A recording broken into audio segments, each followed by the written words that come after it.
Now you can hear me. Good evening, everyone. It's my distinct pleasure to welcome you here tonight.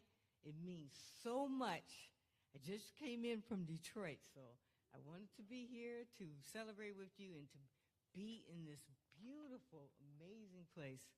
And it's such an honor. And we're going to go ahead and get started with the program. I'm so pleased and happy to have my poets here. It means so much.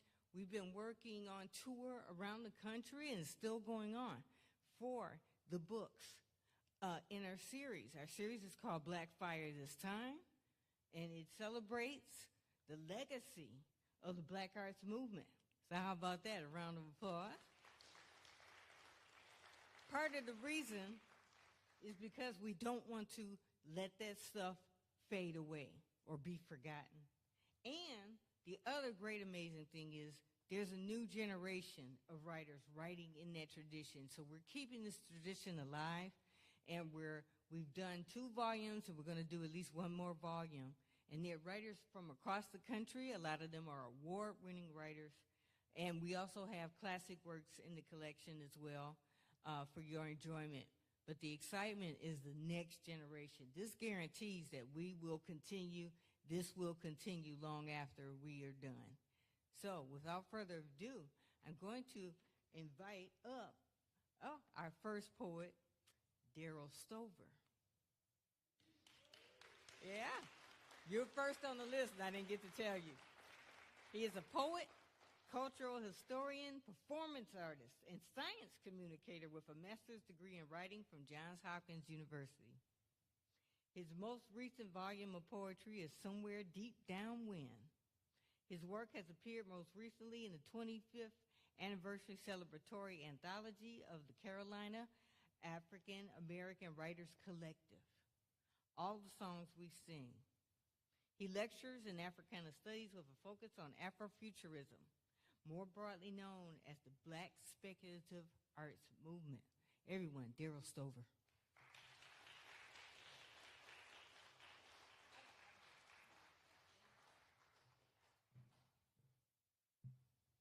Who stole my voodoo? By the time the comet came back again. Who stole my voodoo when we were visited by AIDS, my friend? Who stole my voodoo? Middle passage, hear my cries. Who stole my voodoo? Bones beat, blues gods arise. Who stole my voodoo? Africa's children do know. Who stole my voodoo? Bones beat, blues gods arise. Thank you, Heather, for putting together another edition of Black Fire and sharing that there'll be a third. You know, this stage was graced by the gentleman who was the co-editor of the original volume. This volume I've had since I was 14 years old. Found it in a used bookstore in 1970. That gives you some sense of how old I am. And I am older than dirt. So you don't need a number. But the fact remains that this tradition has never stopped. There's always been black arts moving, whether it's poetry, drama, music, activism, visual art, and the like. What I like to always say, and what I'll only share with you is 3 things, because we have to keep this moving. We got 5 minutes? Don't say 10 now. You know me. But what I will point out is Amiri Baraka graced this stage in 1999, October 1999. It was the last program that took place in this theater back when I was the program director here, because the sanctuary was shut down so that it could be renovated, transformed based on the design by Phil Freelon. Everybody knows Phil Freelon, right? He designed the Blacksonian, or what we know as the Smithsonian African American Museum of History and Culture. And he designed a host of other buildings here in Durham and nationally. But he laid out that design. And Amiri was invited because it was his 65th birthday. And I invited him to read. He and I had been friends, and still are friends, since 1982, Amiri. And the fact remains that when I invited him to celebrate, his wife, Amina, was quite not amenable to it initially because she knew, he gets out and sometimes forgets that they were controlling his health through diet. So I had to assure her we would take care of that too. So he read here. And that performance is on VHS tape in my archive, which I just told Q I'll pass on to him, or we'll find a way to digitize it because of Hayti's 50th anniversary next year. But in the video, you see the organ pipes that originally were in this space, keeping in mind that this building was built in 1891. All right? But let me read the excerpt from the essay I have here in the first volume of Black Fire, and then I'll share a poem or two.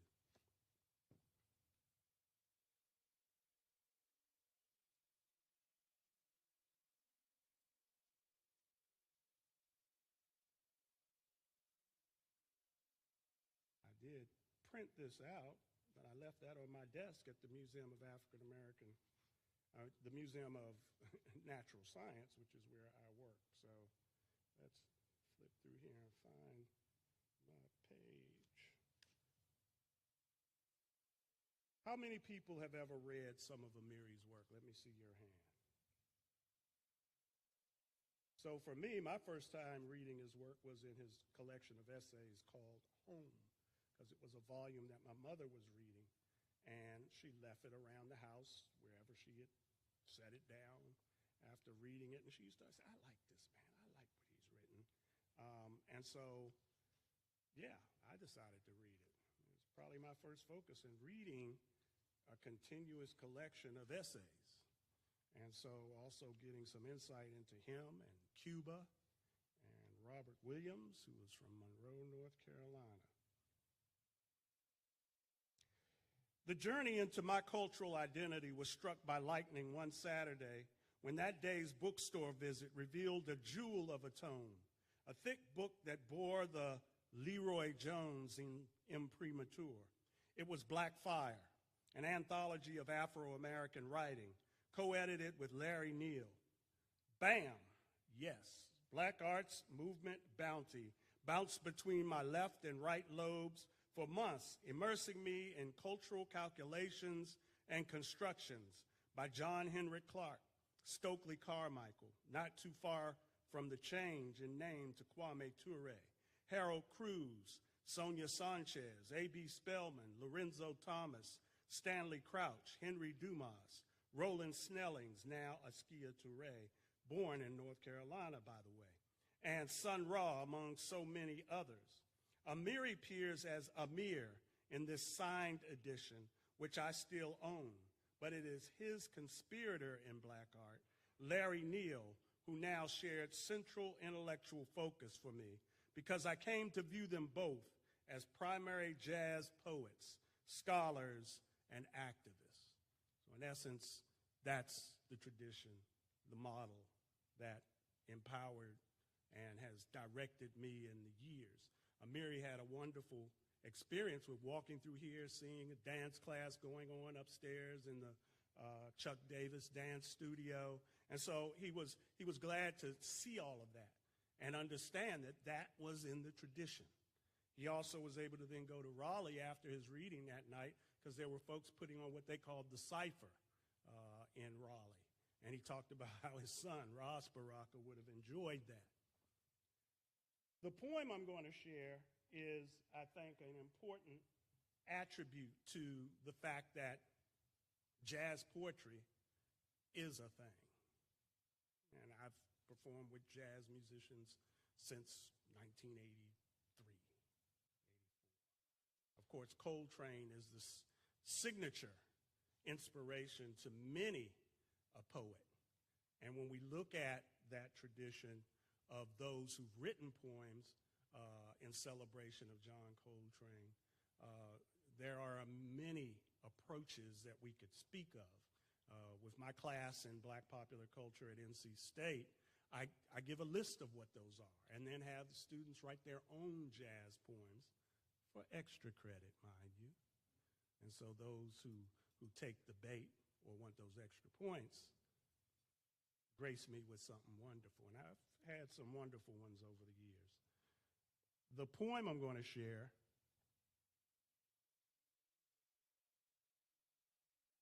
is actually not just a celebration of Coltrane as we know him.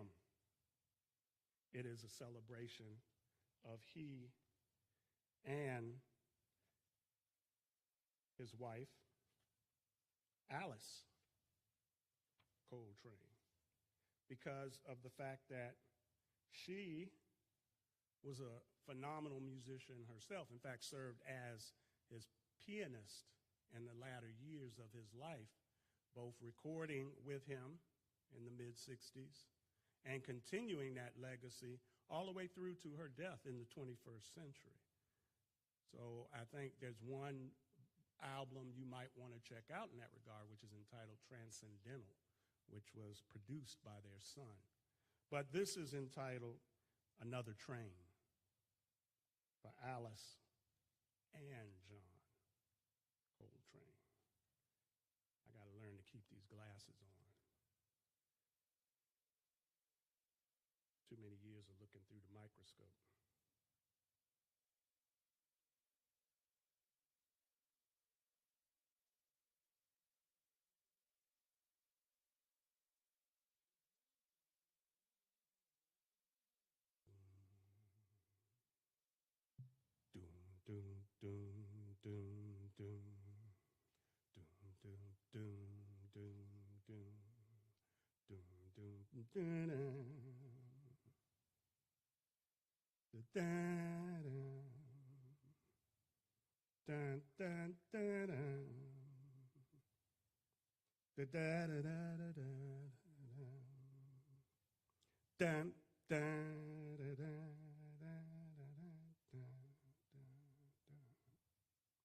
Love interludes between play, preacherly their piano and sax, raised in notes of the spirit, pews and pulpits, people full of grace to survive this place, swirled in their dreams, prepared for each other.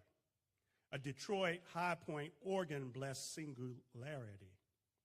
Coordinated north and south, churchical immersions, humble miles and years, hard bop approaches to sound, calculated in silence, his silence churning inside, silence she listened to, her harp admired in its own way, his peace and perfection, inspired in a booth in Birdland, back tight by the bandstand.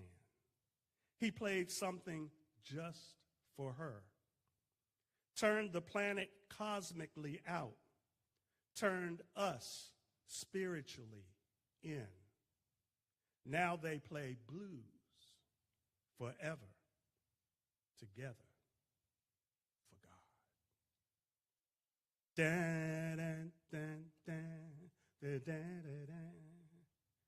dan, dan, dan.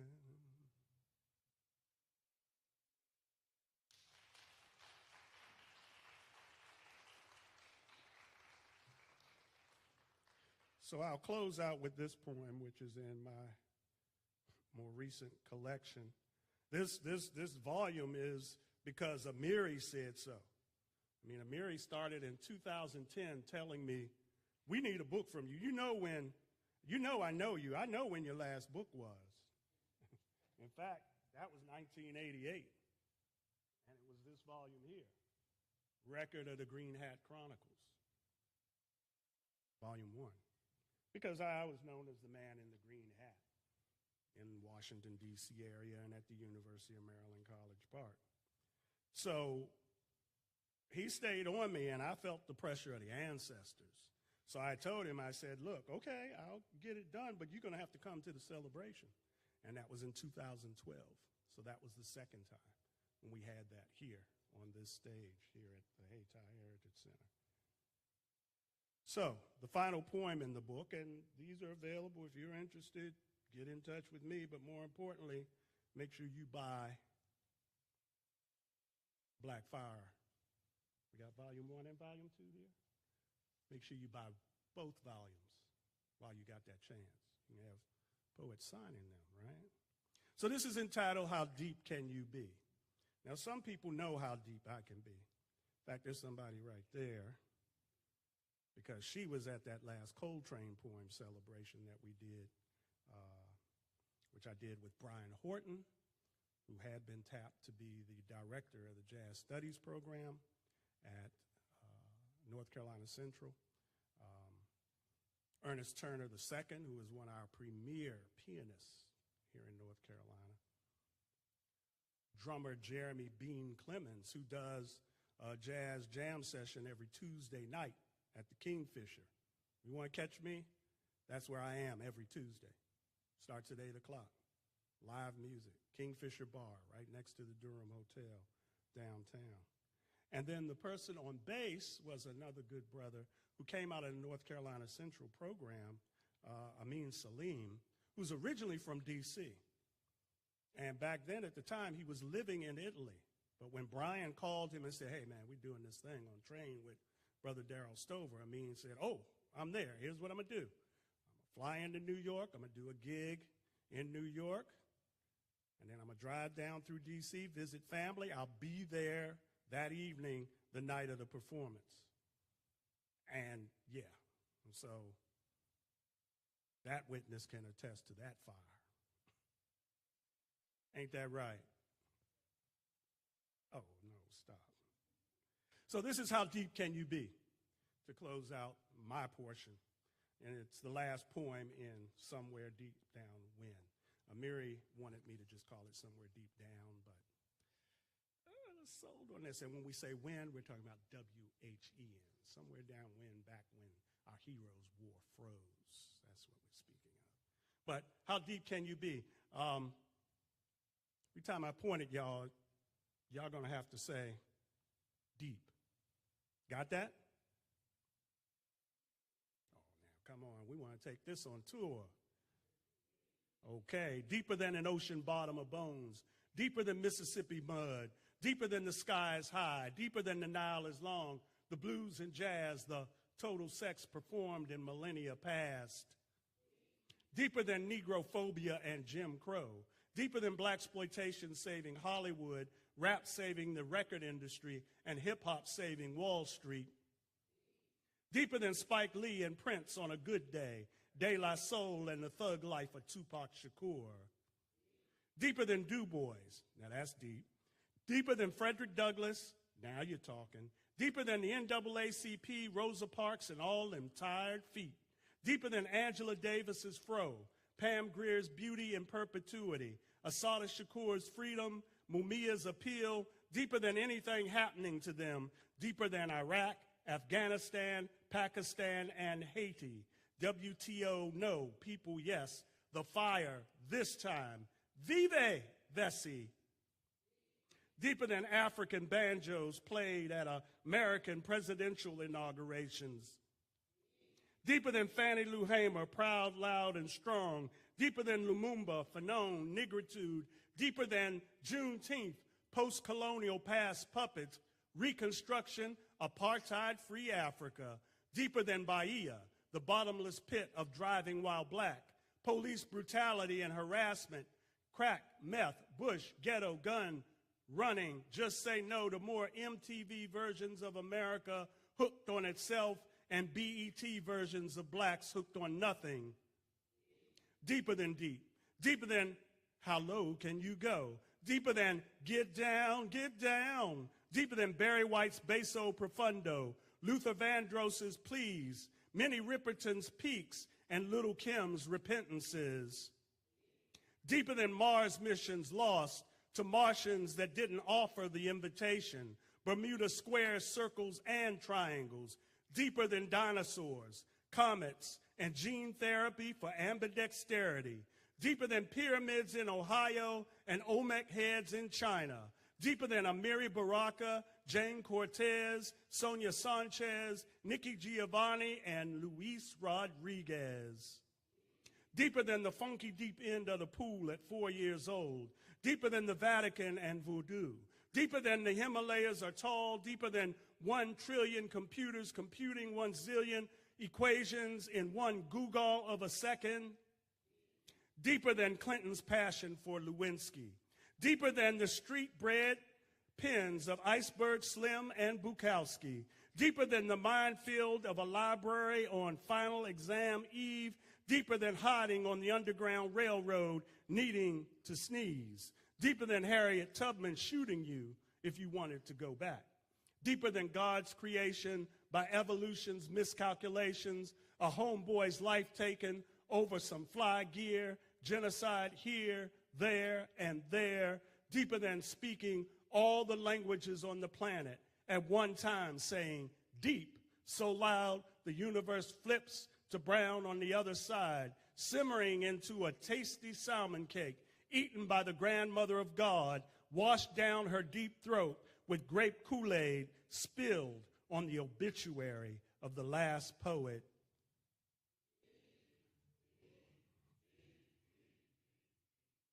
Thank you.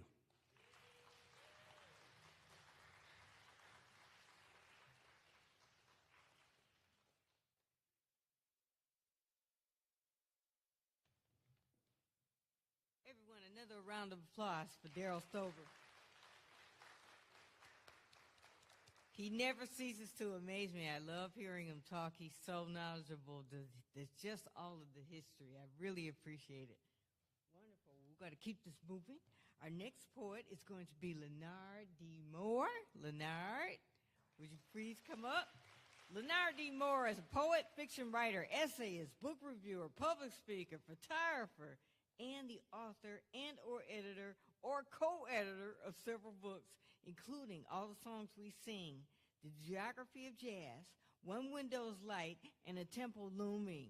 His literary works have appeared in African American Review, Callaloo, North American Review, and several others. He is the founder and executive director of the Carolina African American Writers Collective and co-founder of the Washington Street Writers Group.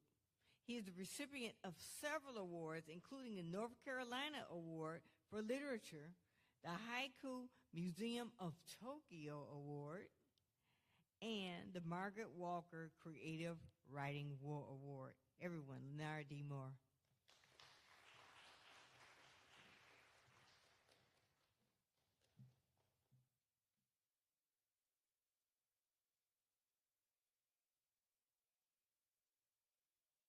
Thanks, Heather, for such a fine introduction. Hello, everybody, and thanks for coming out. Daryl, great reading. I'm going to read from Volume 1.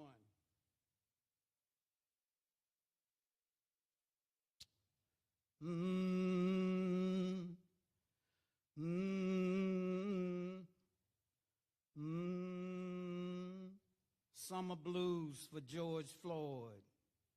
I wish you were here for your children, tall, tree-like to guide them. Say, I wish you were here for your children, way up tree-like to guide them. You don't know how bad we just hurt. Our nerves sting above the hem. Check the neighborhood for you. Walk up and down the street. Say, I checked the neighborhood for you. Walk up and down the street. But I only found the wind and summer sun to greet.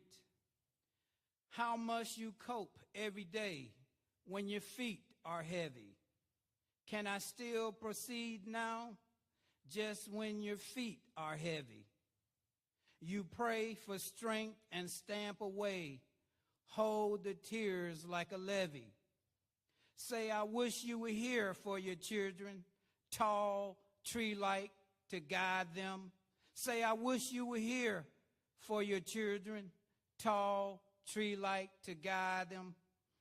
You dig how my coping now has nerves to sting above all might. Now you dig how my coping has nerves to sting above all night. Mm, mm, mm. 8 haiku for Miri Baraka. First month of the year, you transform into transbluency. Winter recliner, you bend language across borders. Snow-glazed night, your words flare off the page. All the voices rising from Yegan, the heater hums. Close reading, I recall your voice amid the chill. Fall in temperature, a student's research paper on your riffs. Frigid shadows, black pupils stare from home. The cold deepens, the conjuring of blues people. Did you notice all the titles of some of Baraka's books in the poem? Title of a magazine that he edited. I guess you guys know all that. This next one, I also have some titles in this haiku sequence for Sonia Sanchez.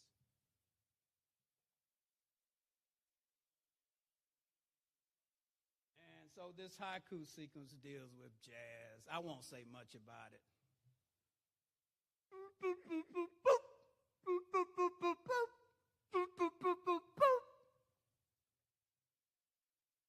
Haiku sequence for Sonia Sanchez. Your whole notes wake the dormant trees, the wind's breath. Drums thump, pulsing of the heart song, the opening sky. Jazz and haiku shake loose my skin, a dusting of pollen. Insistent running of the long river, your acapello, my black hands cupping the sunlight, jacuzzi bubbles, orange lilies bow, your noontime strut up the sidewalk, rain long gone. I recite the syllables of your language. Evening walk, I catch your riff in my voice. Boop, boop, boop, boop. Boop, boop, boop, boop. Boop, boop, boop, boop. Thank you.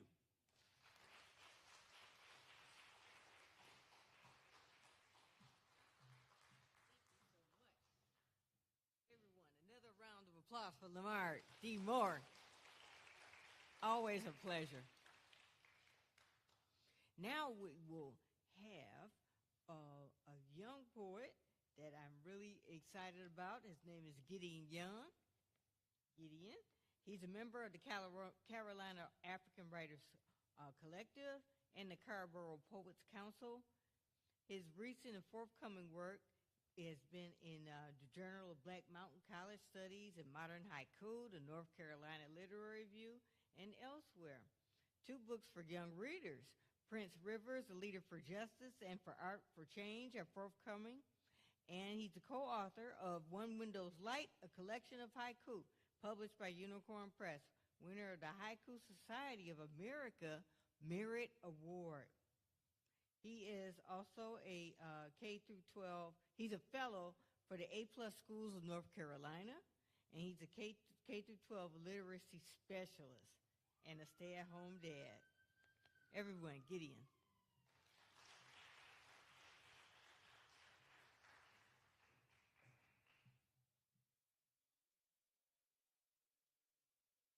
Thank you, Heather. It's lovely to see you all. This is my first time in this place, and I see the sun coming through these windows up here, and if you haven't been up on stage, you should come up on stage at some point and look at the sun coming through those windows. I'm going to read two poems from Blackfire this time, Volume 2. I'm a stay-at-home dad is my main role. I'm an educator. I'm always thinking about kids and education and people and how we can move forward through education, especially public education, and how it's under attack in America and around the world. Thinking about the two poems I'm going to read, I'm going to play a little flute, but before I do that, I'm going to talk a little bit about these poems.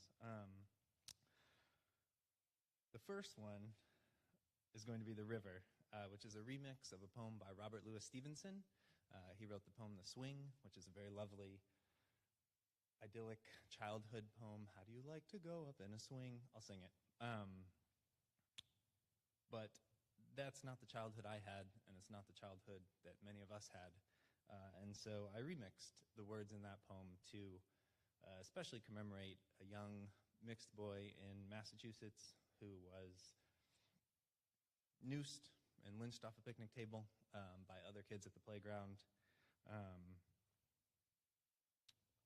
And a little bit about how childhood in America is different depending on the color of your skin. The second poem I'm going to read is a Quansaba Crown, and it's about my kids, it's about me. It's a lot of hope, it's a lot of life, and it's 7 Quansabas. Quansabas were invented by Dr. Eugene Redmond. It's a form of poetry.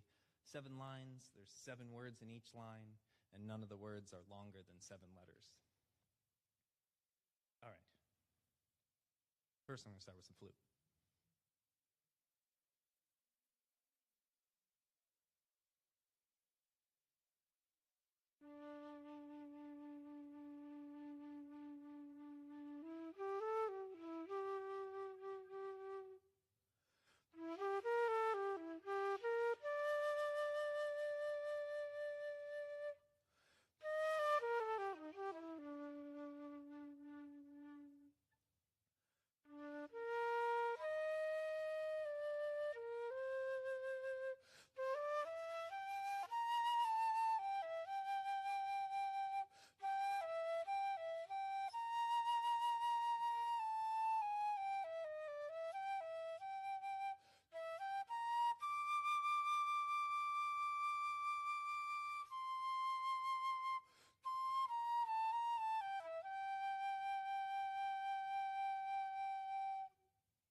The Swing by Robert Louis Stevenson. How do you like to go up in a swing, up in the air so blue? Oh, I do think it the pleasantest thing ever a child can do. Up in the air and over the wall till I can see so wide. River and trees and cattle and all over the countryside. Till I look down on the garden green, down on the roof so brown. Up in the air I go, flying again, up in the air and down. The River.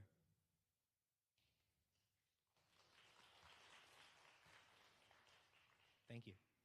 The River. So brown up in the air, a child swings. The air so blue, all over the country, the air so blue. We sing the pleasantest things. We sing, a child can do anything. Up over the wall, child. Look on the garden green, child. How do you like the river, child? The river deep down blue. You flying child, you green child, you brown child. Look wide. See the country. How to till the garden, child. How to till the river. Child, look up. See how all over the country brown bodies swing. Quansaba Crown. This country says you were born flying in the face of its oldest rule, brown and loved. We lift you up, cradle your warm face to our faces, the murmur and spark of your skin. Your blood crossed over ocean and swung the lash. Your wings, gold and fire. Lash your wings with gold and fire. Invent fine knots that have no names. Tie them snug around your green bones. This world wants to watch you fray. Won't warn you the term for loop is eye. An eye that slips is called noose. You keep you in view. Our name anew, keep you in view. Pray the spirits of our spiral cells, their hope tall, drums tight, deep, boom, battle dance of spun blood toward light, each jitter red drop an elder's eye. Under your skin their buzz a blue, ancient chorus hums power in your moves.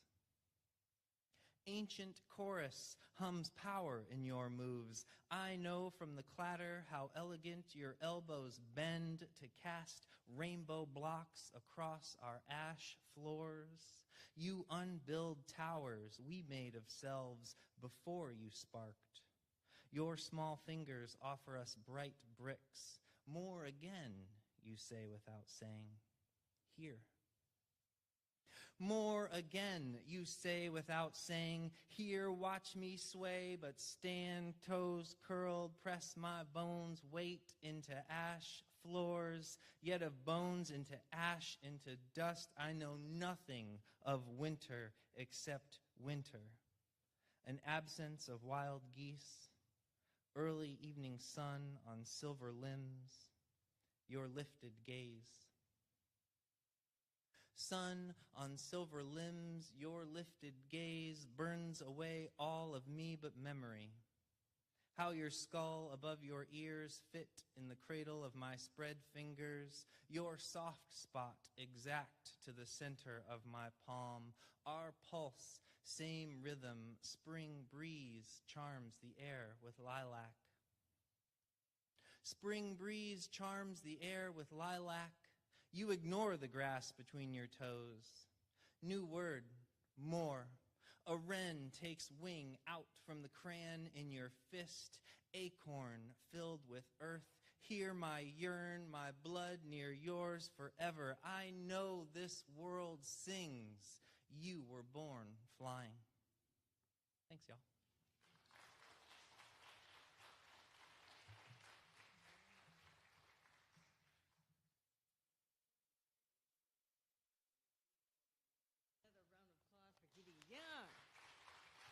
That was beautiful work, Gideon. Beautiful. And your music was very excellent, too. Thank you. Next, I'd like to invite up Lamont Lilly. Is Lamont here? Lamont Lilly. He's here? Okay. Oh, Lamont. All right. You're up.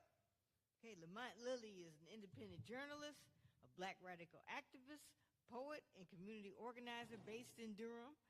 And his time and experiences in the ongoing movement for Black lives spans over a decade. From Occupy Wall Street to the Ferguson Uprising, from Standing Rock to the Baltimore Rebellion, Brother Lamont has been tirelessly engaged on the front lines. His poetry, journalism, and collective writings echo the struggles for justice and Black liberation for this generation. Everyone, Lamont Lilly.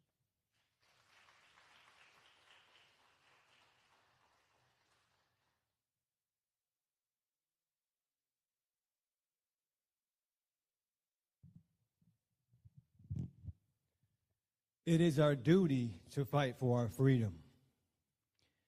It is our duty to win. We must love each other and protect each other. We have nothing to lose but our chains. Repeat after me, you all. It is our duty to fight for our freedom. It is our duty to win. We must love each other and support each other.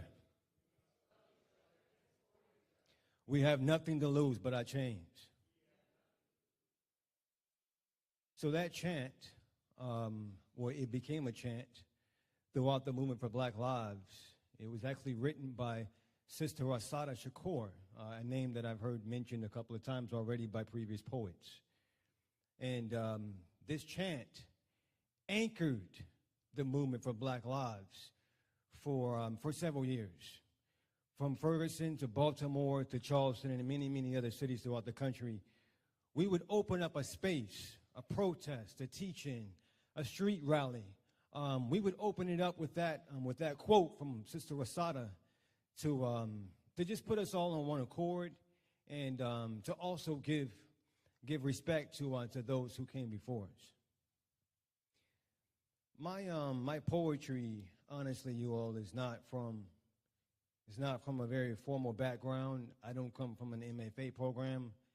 I don't even come from an English department. I come from the movement of what I just described.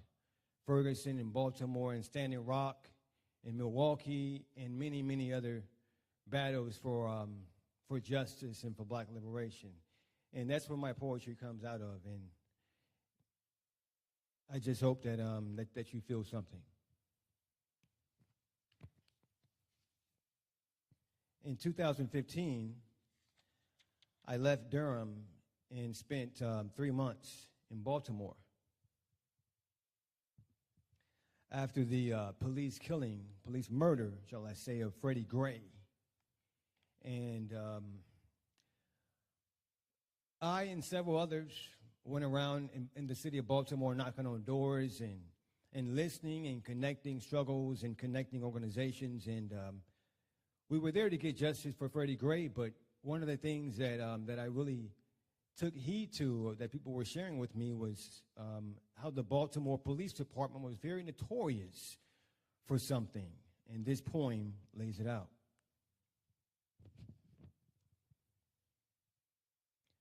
In Baltimore, if you're black, excuse me, y'all. In Baltimore, if you're black, they'll just sprinkle some crack on you and call it a day. Call it legal, call it justice, and call it an arrest. And then, when they're taking your black ass in to the county jail, they'll call the media, call the press, call the newspapers so they can call you crazy, call you guilty, and call you ghetto. What they won't do is call you a minor, call your parents, call the community so we can call you innocent and call for your release. Nah, the police won't do that. In Baltimore, if you're black, they'll just sprinkle some crack on you and call it a day.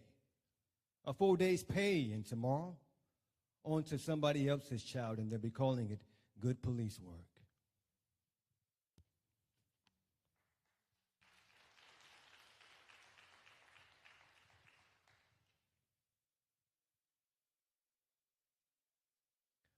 I just shared the chant written by Sister Asada Shakur,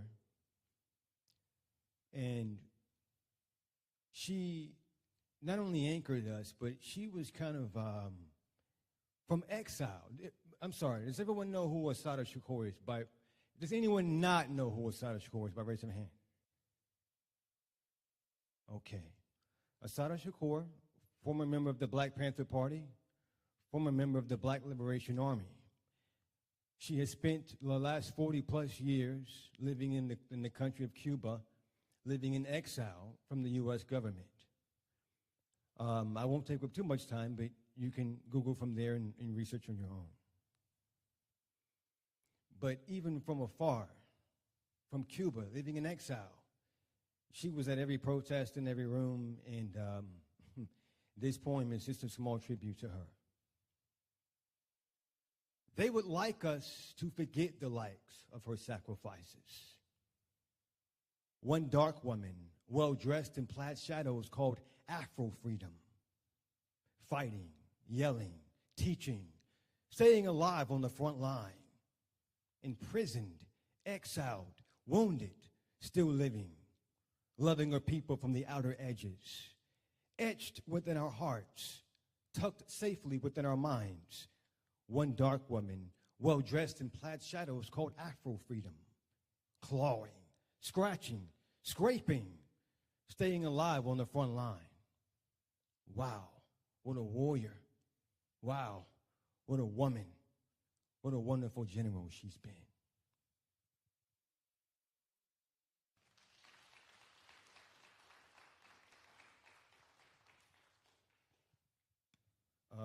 In addition to many of our elders in the Black Panther Party and organizations like SNCC, and one of the things that we also really held on to within the movement for Black Lives, and I really kind of date this from like maybe 2012, 2013, all the way down to George Floyd 2020 and post. But we held on to things black. And coming out of these cities and on social media, Twitter, some of you all may have heard the term unapologetically black. Anybody heard that term? So we would walk into, or you would walk into meetings and different movement spaces and protests, and one of the things that you saw was this physical expression of being unapologetically black. And one of the forms that took was expressing it through our hair, as I see in this room right now. So you had locks, and you had short doobies, and you had cornrows and braids, and to be in these spaces was so beautiful for so many reasons. But this poem speaks to that small bit of expression through our hair. The poem is called All Natural. I like the kind of hair that will stand up for its rights, the kind that kicks, screams, and protests, the kind that resists and boycotts with every coil, the kind that fights, riots, and rebels, the kind that won't be quiet for nobody, the kind that won't be anything but black, the kind that refuses to relax. Repeat. I like the kind of hair that will stand up for its rights, the kind that kicks, screams, and protests, the kind that resists and boycotts with every coil, the kind that fights, riots, and rebels, the kind that won't be quiet for nobody, the kind that won't be anything but black, the kind that refuses to relax.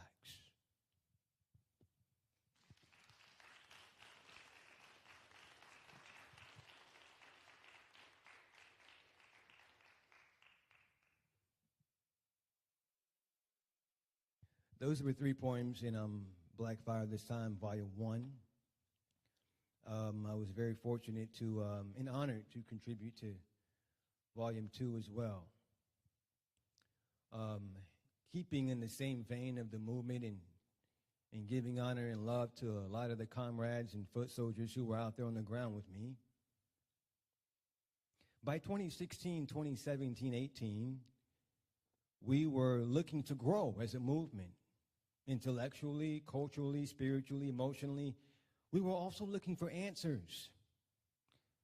And I think we were also looking to expand beyond just the black struggle here in the U.S. And many of us were growing intellectually and politically to examine the African diaspora as a whole.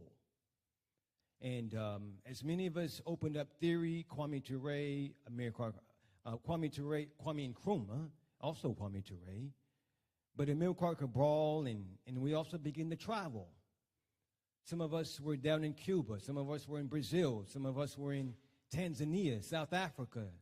I got a chance to go to Syria, Lebanon myself, Colombia. And wherever that we went, when we came back and we chopped it up and talked among ourselves, we all recognized that there was a common connection, a common connector to our travels and to our studies and our theory. And that connection was the homeland. It was the African continent, a connection to all of those various different locations and people. And this poem, called Bloodline, is a small tribute and highlight of that. My bones still remember you. How home loves all of me. The beginning, that's still to come, that's still to be. The North Star may lead me free, but that really ain't home. These bones still remember you. Land of Nkrumah, Lumumba, Madikizela. My bones still remember you. Whole, bold, black, unbroken, Mother Africa. Repeat. My bones still remember you. How home loves all of me. The beginning, that's still to come, that's still to be. The North Star may lead me free, but that really ain't home. These bones still remember you. Land of Nkrumah, Lumumba, Madikizela. My bones still remember you. Whole, bold, black, unbroken, Mother Africa. Thank you.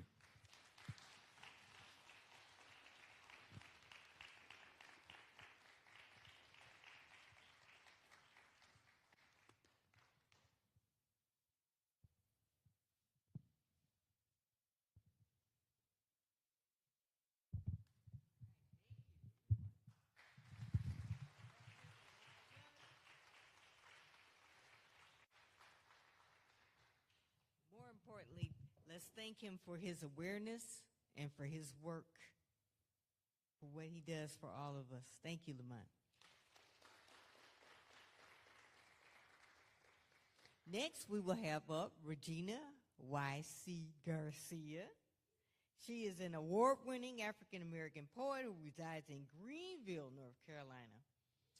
Her written and video poetry has been published widely in a variety of journals, reviews, compositions, and anthologies, such as South Florida Poetry Journal, Main Street Rag, the Auto Ethnographer, and Amistad, and other places. Her poetics works for the Black Light Project, a documentary focused on real and often untold narratives of African American males in the United States, was featured on a Mid-South Emmy Award-winning episode of PBS News. Garcia's debut book, The Fire Talker's Daughter, was released by Finishing Line Press in March 2023. Everyone, Regina.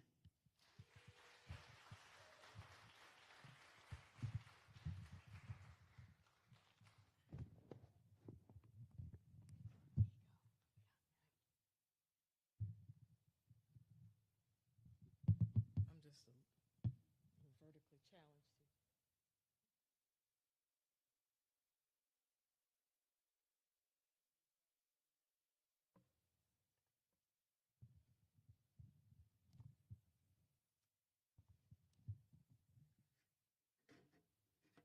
Greetings, everyone. I am Regina Y.C. Garcia. Sometimes you end up in places and you don't quite know how you got there, but I am certainly honored to be here amongst so many of you who are movers and shakers in the poetry community and academia. I'd like to thank Heather Buchanan. Thank you so much for allowing us to come together. I feel real special because I'm just a little bit different from everybody else, right? But I am, like I said, very excited to be here. I feel like I've been on fire for a long time. And we all have had these experiences. We carried these experiences of what COVID-19 wrought within our country and indeed around the world. One thing that it did allow, though, was a time for silence and introspection, and a time to kind of look around and see what indeed was going on. Some things almost broke my heart in two. When I saw so many of our young people and not so young people, male and female, who just died at the hands of people who seemed not to care. Picket lines and picket signs don't punish me with brutality. Come on, talk to me so you can see what's going on. What's going on? What's going on? The young people say, sometimes it be your own people. On January 7, 2023, Tyree Nichols, a 29-year-old black man, was fatally injured by 5 black police officers in Memphis, Tennessee, and died 3 days later. The officers, all members of the Memphis Police Department Scorpion Unit, pulled Nichols from his car before pepper spraying and tasering him. They were black. Speculation, a consideration of the before life and death of Tyree Nichols, June 5th, 1993 to January 10th, 2023. If our forebears could have just died their torture just once and buried the institution of depravity just once and burned the humiliation of that which had happened and spread the ashes deeply in dark soil and placed a guard over it and sealed it in silence and reverence and put the pain to bed just once, perhaps this collective trauma, this remembrance of shame would not have awakened in the generation showering the wounding whispers that madly echo the lie over and over again. The captor's lie over and over again. Uncivilized over and over. Uncultured over and over. Inhuman over and over. You children of nowhere, no language, no land, no history. Over and over. If we could have just kept these murderous words from seeping into our bones and passing through our life seed and filtering into muddled minds and settling into ulcerated places and casting them on to others, perhaps if we could have killed it just once. 5 midnight men clothed in protectors blue, badge pinned, shimmering, brown skin gleaming in the glare of streetlights, headlights, sky cams, would have chosen peace over pummeling. And perhaps suspected recklessness would have been verified or put to rest with no notions of bashing batons, a taser shock, furious flights of fists, cruel compounding kicks, and perhaps those wrapped in enforcement authority could have understood the true toll of the terror of disappearing flesh, of stifled breath, inflicted in the then and the now, when humanizing peace does not abide. And perhaps, if they had known it, if we had known it, killed it. Tyree Nichols could have gotten up 3 days later with all power in his hands. Instead of being one more black boy, gushing blood red, 100 yards from his house, piteously wailing for his mama over and over.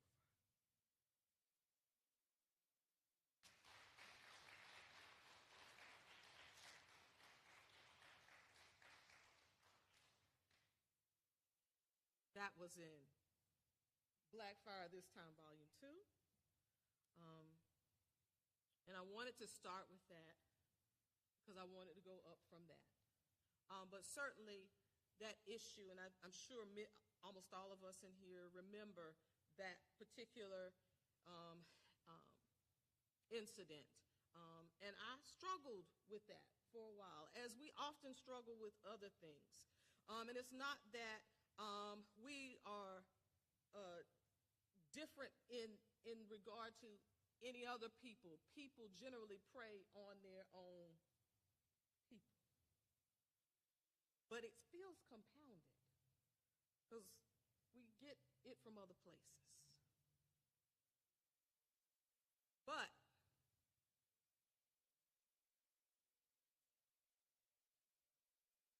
I carry with me my ancestors. They still are with me. They talk to me.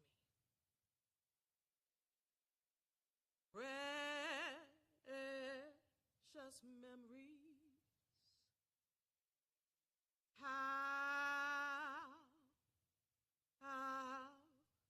they linger, how they ever flood my soul. In the stillness of the midnight, precious sacred scenes unfold. Afro-Future's unnamed nonce, black is a well. Black is a well, deep. That is what must be said. Deep and dark, dark, deep like a well stretched, bottom unending. That is what must be said, unending and full, unending like invisible tears, bitter and sweet. That is what must be said. Sweet like knowing. Sweet like whispered promise, like oracles, like prophecy.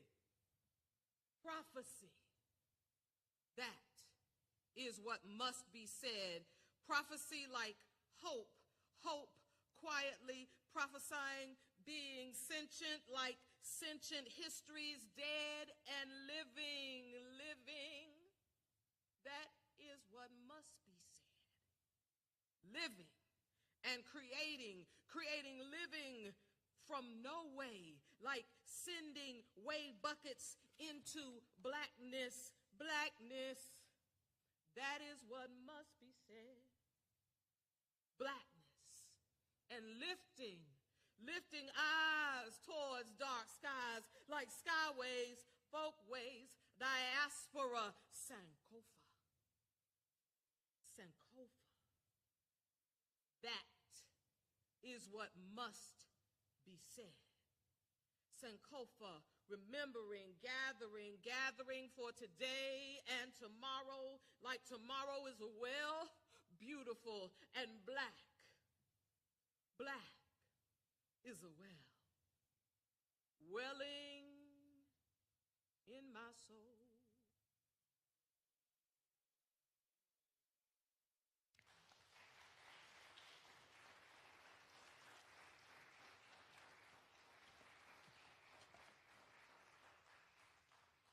want to close out with this, okay? And this is not in Black Fire This Time, Volume 2. It is in my book. I'm not trying to I'm good? Okay. All right. I told you that I have been on fire for a while now. I'm the fire talker's daughter. If you don't know what a fire talker is, you can ask me after all of this is over, and I'll let you know. My mother was a fire talker, but I am not a fire talker. In my family, it goes generation to generation, male to female to male to female. Well, my mama had 3 girls, so I'm not a fire talker. My son is. I'll tell you more about it. But actually, this is the last poem in the book, and in honor of Black Fire This Time, Volume 2, I wanted to share with you. This fire tastes like... This fire won't look like the last ones did. Sin souls torn up, crying, wandering, wondering how to get love back, how to fix life, how to repair. The last fires tasted like loss, tasted like shame, tasted like despair, tasted like mourning, tasted like no way out, tasted like no way back, tasted like Tulsa, tasted like Elaine, tasted like Watts, tasted like Wilmington, tasted like Greenville, North Carolina, and Old Epps High. Tasted like all that it had consumed. This fire tastes different, though. This fire tastes fed up. This fire has eyes set beyond loss, beyond prison, beyond death, beyond the graves. This fire has new eyes fixed on that new Jerusalem. New fire going to propel these children into promised land. They won't need the water of the oppressors because they are children of living waters and raging fires, an earth that has promised fertility yet pushed out weeds to choke and distract. This fire tastes different. It tastes like energy, tastes like righteous fury. Its fuel is dark kindling root. It will combust from a place so deep, so misunderstood, so underestimated that it will not be contained. This fire tastes different. It tastes like resolve. It will reject any attempts to thwart combustion, the internal combustion. It will incinerate attempts at trickery, for it has seen the video and believes. It saw murderous hubris. It saw the dead that were tried for dying. It saw the solid stance of patronizing defiance of other fires. It saw the lies, stifling, acrid air. This fire tastes different. It tastes alive. It will not stop until there is nothing left that can stop it. It will then scoop the ashes and build Jerusalem. Yeah, this fire tastes different. This fire tastes like revelation. This fire tastes like change. This fire tastes like hope. Thank you.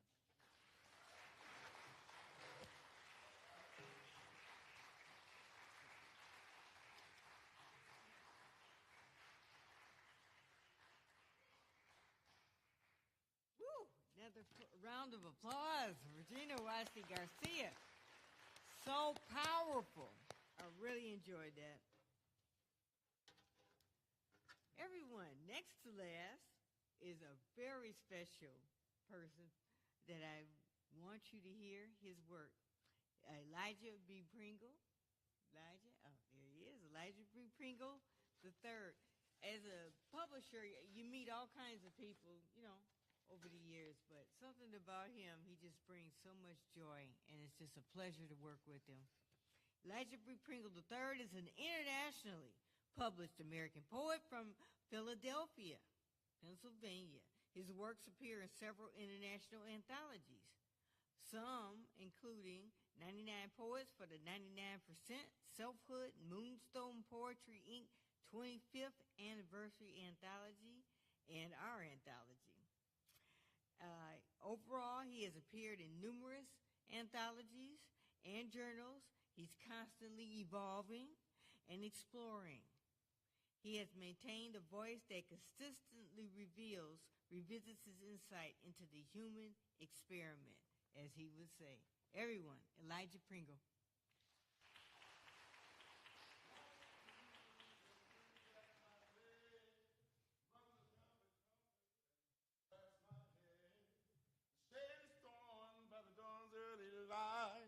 Thank God the moon wasn't out late last night. America, America, land of grime. America, America, full of crime. Sweet land of poverty, to thee I sing, to thee I sing. Talking cards full of promises and lies. This idealism will exhaust alibis. Some surviving, but so proudly we hail. Big brother's happy because he thinks he hasn't failed. America, America, a chicken in every pot. America, America, each man makes his lot. Sweet land of hypocrisy, sweet land of morbidity, sweet land of poverty. To thee I sing, to thee I sing. So I believe that poetry is about protest, so I just wanted to do a protest piece.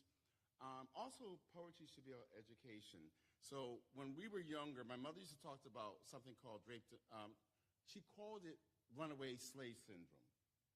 And we thought my mother was, she didn't drink, we thought, but she must be drinking. She's crazy. You know, there's an illness that made slaves run away. And then, after she passed, I discovered the word drapetomania. Drapetomania was an illness that slaves would get that would cause them to seek freedom. The poem is called Social Distancing or Drapetomania. Only social distance we've known is justice. 6 feet can be either horizontal or vertical. Si es de separado or 6 feet under, justice has kept this distancia para mí. The end of justice is injustice. Injustice is alive. It's not a virus. It's a bacterium that swarms in a petri dish, a culture of white supremacy. It propagates on denial, festers on flawed logic and rationale, increases exponentially on hatred. It is not a healing or helpful strain. It does not aid in digestion. It does not make milk cheese. And there is no antibiotic unless we become the cure. But too many dine at the banquet, fugu, with its toxicity intact. Venom can be found in the liver, in the eyes, in the skin, in the ovary. And when you become insensitive, it's because you are now it. You are the thing that you have feasted and festered upon. Now, alas, we are rankles, our faces wrinkled, beset with disbelief. Not at what's going on, but that you are bothered, that we are not gleeful at our oppression. Drapetomania in a 21st century twist, that there is something wrong with me when we amble through the preamble to create a more perfect union. The current anthology is about Black joy. And so I would like for someone to join me because I'm always known as I'm a director, so I'm always trying to create the world. So I would like to start this poem. It's about my mother and actually about my father as well. And it's about Black folks, poor folks, on Saturday preparing for Sunday. So when I nod, sir, you can start playing. I'm going to start because I want to give tribute to this place and to Duke Ellington at this point. Oh, dear Lord of love, God Almighty, God above, please look down and see your people through.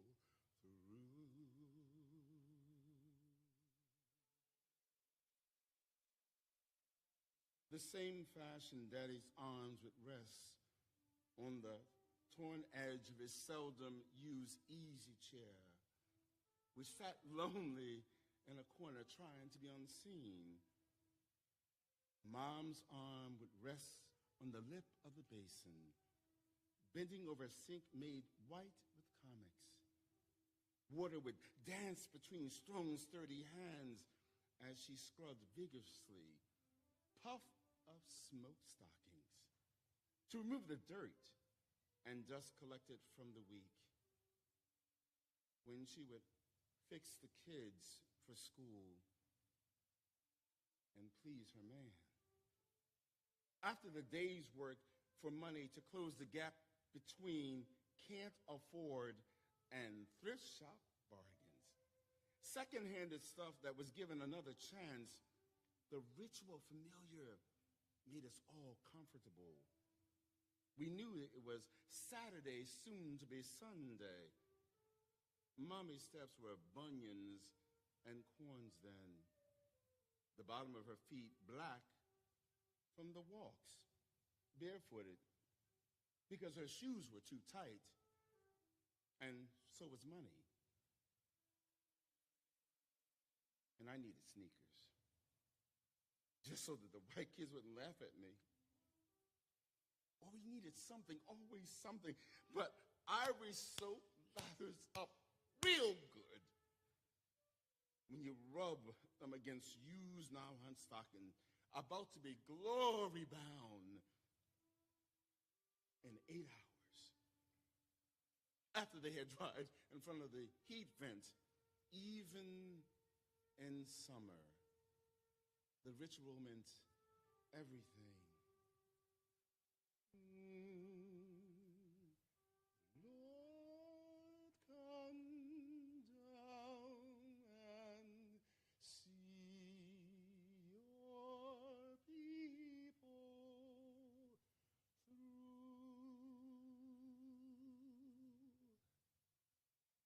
through. The last poem I would like to share. Thank you so much. Thank you so much. The last poem I'd like to share is about my grandmother.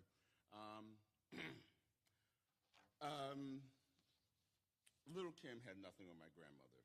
That's all I'm going to say. My sister's probably like going, stop it, stop it. But Little Kim had nothing on her.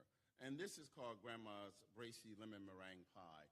And I think that all of our grandmothers had a specialty that they used to make. And those are the familiar tastes. So this is about Grandma Bracy's lemon meringue pie. Fading like dry rot calico curtains that hung from Grandma's bedroom, like everyone who is, was, will be, Grandma marks life at the eyes of forever. Like a center-burning candle, as much has been as will be. We stare at the flames that meet. We cling to the memories of others, then we cling to our remembrances. Repeat, rinse, repeat them to any ear who we pray take us antidote and all, to prolong our return to forever, as what was to be is. Forever is marked by Grandma's cussing and gin and the smell of her joint ointment, which unfurls her hands so that she could cradle us, holding on to see all of her grands, endowed with the bite and brazenness of Miss Wilhelmina, a sassy girl who never married and never regretted it, but who continues to fade like the glass ring on her coffee table that was left behind because of her pie, her lemon meringue pie, which made you lose your mind, or at least forget your coffee. But Grandma Bracy is gone while the ring continues to fade, wax over with pledge, fading but a visible bookmark to the memory of Wilhelmina, homemade lemon meringue pie. So my death, too, will divide forever dolce and velvet like Grandma, whom we know only through patches quilted together by fraying memories. As we all mark eternity between forevermore and forever gone. And I'm going to be lemon meringue pie with no coffee. Pie so good, you don't wash it down. You let it coat your tongue. Let it stay sweet on your palate till its tartness returns you to forever, forever. Waves ring around the moon, fading all too soon, return to forever. Thank you.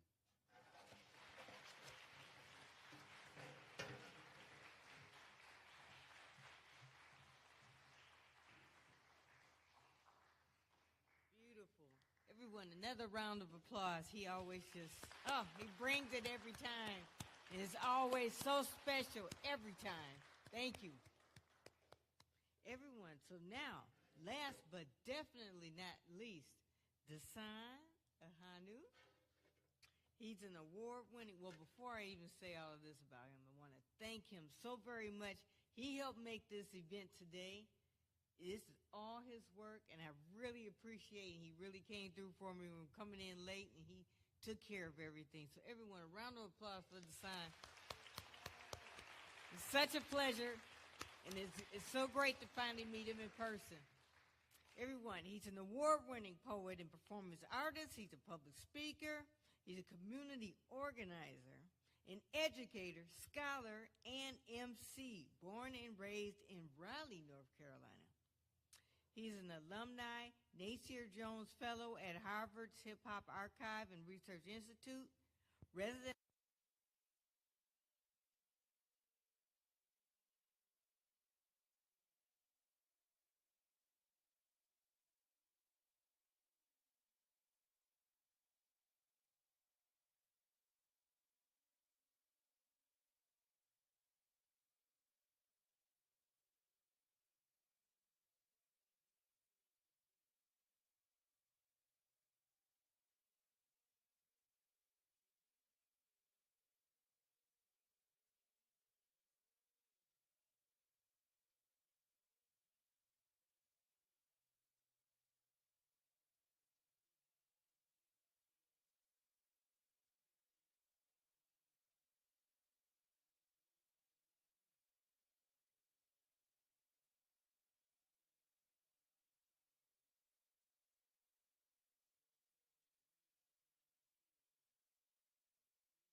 All right.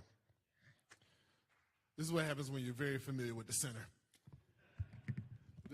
But this is home for me, so glad to have y'all in this beautiful space that I call home. It has taken very good care of me over the years, and it is now richer for your presence here and for all of the words that have been shared thus far. And once again, like you said, you can see I'm very familiar. All right.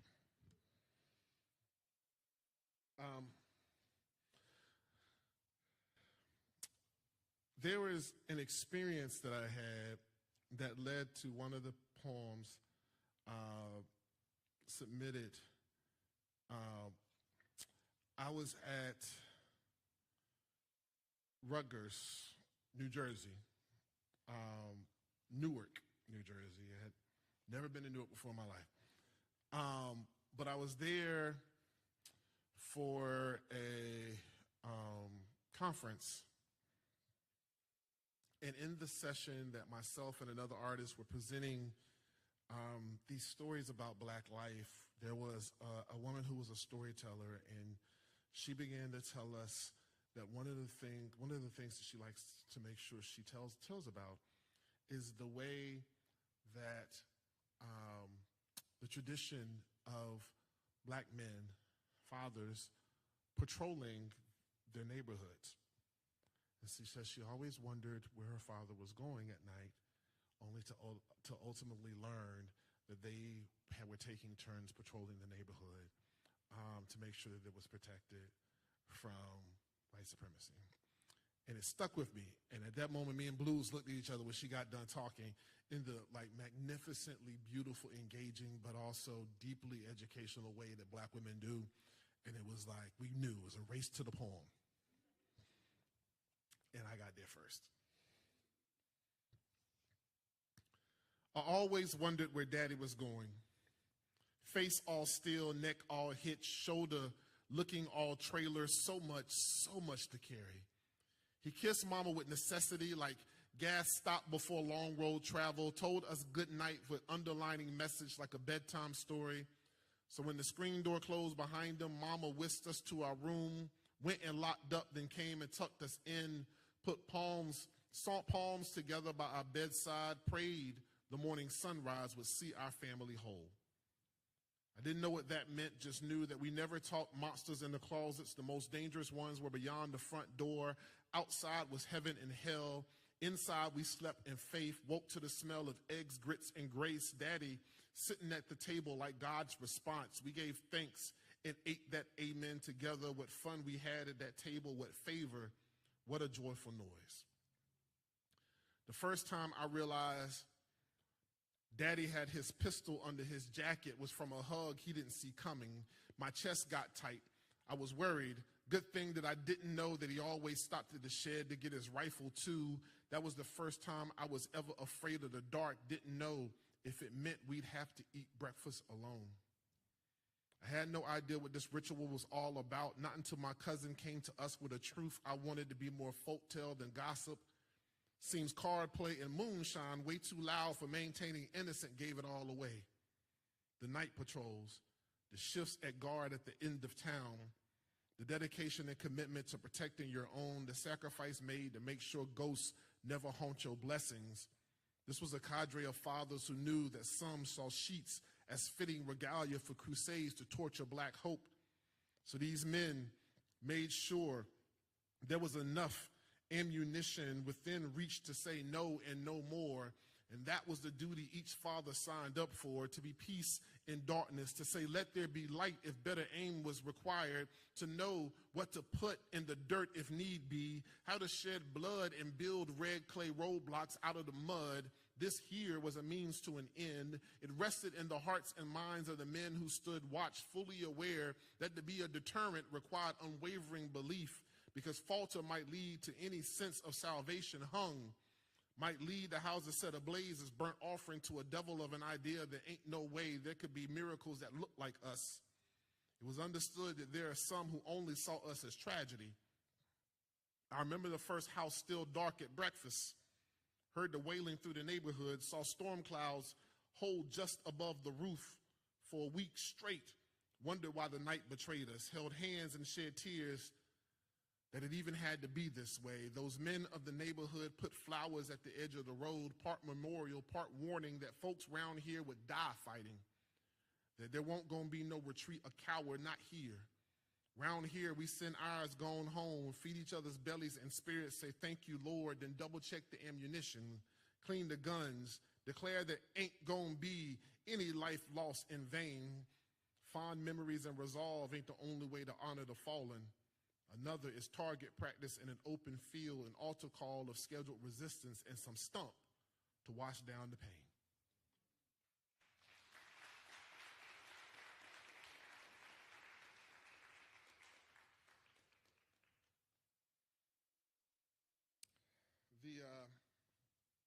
There's another piece in here. Let me see. Okay, all right. That usually doesn't work for people my height. The other poem there's another poem in here that I wrote during the uprisings in 2020 as a love letter to my folks, particularly the young folks that I have been working with so long, who let me know that I had aged a little bit. I remember when things happened and me and my friends were sitting in a room planning and organizing and getting ready to lead a demonstration and head out into the streets. And for the first time, I got the phone call for advice that we used to call our elders and OGs for. And I was like, I am at that age.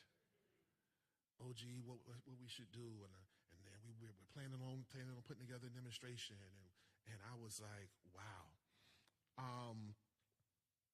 And then just it stuck with me, and so I wrote this. It's called "To My People of Ash and Soot." Okay, I don't even know.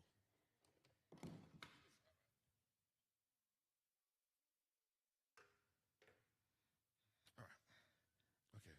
Q and John ain't in here. All right, they didn't see that. Okay. To my people of ash and soot, we know fire. Lit gunpowder turned kind in the kindling, ritual burial, the residue for resistance, the rest taken in shackles and bundled on cargo ships. Anyone that knew how combustible colonization was sought the water as refuge. Those left were set in the sun like stacked wood in the living room of white supremacy. Overseers like chimney sweeps, making sure the notes sung never reached the heavens or sent messages to those in the mountains who knew how to read it along the skyline. We know burning. Because devils ain't never cared what they poured kerosene on, long as they got to see the flames. Lit match to gunpowder, lit match to body, Molotov cocktail to house, bomb to building. What else can you say about those who set crosses ablaze in front of the blessed like they were trying to sear away the truth that melanin was crucified for their sins? Sometimes I think we got stuck with a white Jesus because he needed to be wrapped in gauze from the third-degree burns. We know ash and soot can script prophecy in the smoke, see the deadening as the promise of renewal. Know we got a covenant with the earth, and it will always help us turn desolation into ceremony. We just got to give our incandescent dreams back to the mother who helped inspire them. Sit at her feet as she teaches us to cook a phoenix from scraps and lay spread new hope like Resurrection Sunday. Ain't we the ones who raised glory in a clearing and then turned that into a church? So everywhere we are is a sanctuary. Every breath is a gospel. We get so dressed up for Easter because the ongoing will to rebuild deserves celebration. It's coded affirmation, like spirituals. They told us how to get through. This pageantry tells us how to get on. Just think about the black and gray we cover ourselves in to send our beloved gone home. Don't it seem so fitting for us? I always wondered why the church house smelt smoldering, why the wailing sounded like sirens, why each tear held hand and I love you seemed so necessary. Soil got to be treated for a new blossoming, and we know what it is to work the fields around here. Know what it means to call magic from the dark. Know what it looks like to build from brimstone hell. They still mad that they made us craft this America and we didn't pyramid their empire in appropriate astronomy. So now they shooting stars trying to understand the resilience of the night sky. They believe they can win with fire. Ain't no blaze that can take our brilliance, can take our power, can erase our impact, can remove our importance. We still gonna know joy, still gonna cry and laugh. We still gonna create family and survival manuals, still gonna dance with the same legs that crumble in misery, still gonna succeed in the same madness they revel in, live full, be so powerful. We children of the sun will never be afraid of fire. We resilient, wonderful, charred. Genesis chapter 1, verse 2 will just make a movement out of the light.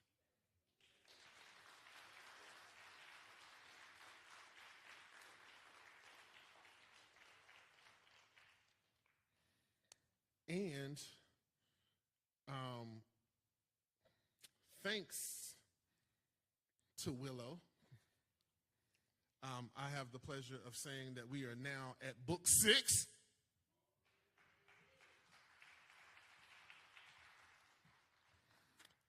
My last 2 collections were both published by Willow. The most recent is A Month of Sundays, A Journey Through Black Southern Christianity. My last 3 book full-length collections have been an exploration of black life. The first was Everything We're Fighting For, an exploration of being black in America. The second one, published by Willow Books, is Shackled Freedom, Black Living in the Modern American South. And then, of course, this is A Month of Sundays.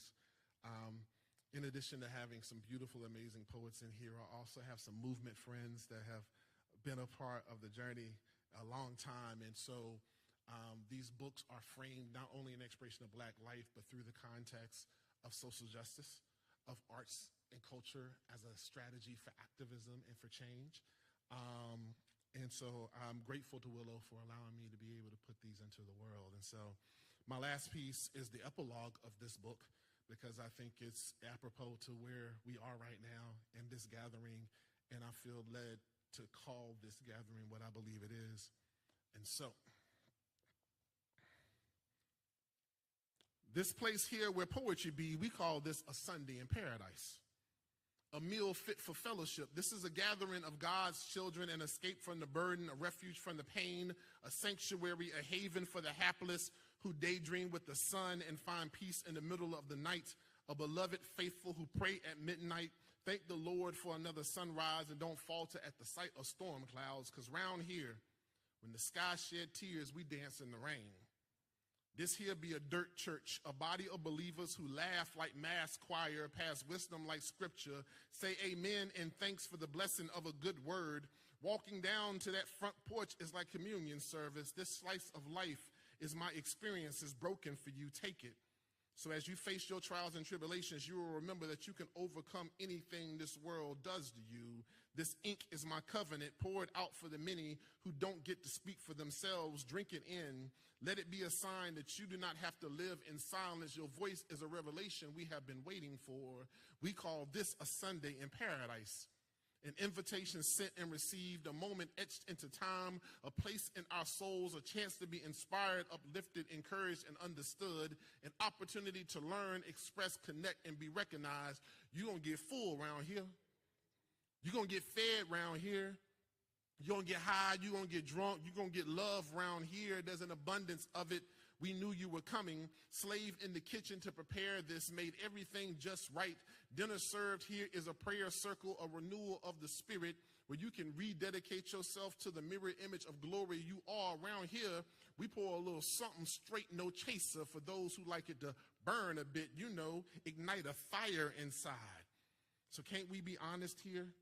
Can't we share our hopes, fears, dreams, and struggles here? Ain't each story told a blessing or a necessary evil? Ain't it sometimes both? Ain't each poem spoke a testimony? Ain't it often right time and right place? This here Sunday in paradise is the opening of a home for the purpose of providing a place to call welcome, call inviting, call accepting, call ours. Ain't no goodbye, just a later-laden understanding that y'all gonna come on back round here again, because ain't no celebration like this. Ain't no freedom like this. Ain't no glory, ain't no amen like this. Ain't no better knowing, ain't no better feeling, ain't no better way to be you right now than to be right here.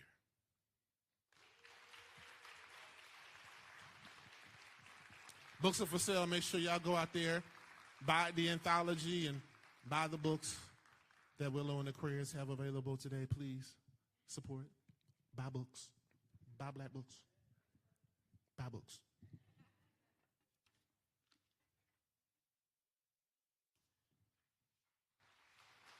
Everyone, a round of applause for Design Ahanu. Thank you again, and thank you all, everyone. This was more than a dream come true. I really appreciate all the great poets that we had tonight, every single one of them. Yes, let's applaud all of them. He's right when he said this is a gathering, and we're right here. This was so special, and I hope you remember this night as I will. So thank you, everyone. I'd like to ask the poets to all come up right quick so we can take a quick picture, and then they'll be happy to be out to autograph copies and to talk with you. Thank you again. We have a show coming up in New York and one in Philadelphia. We appreciate you all. Thank you so very much. Good night.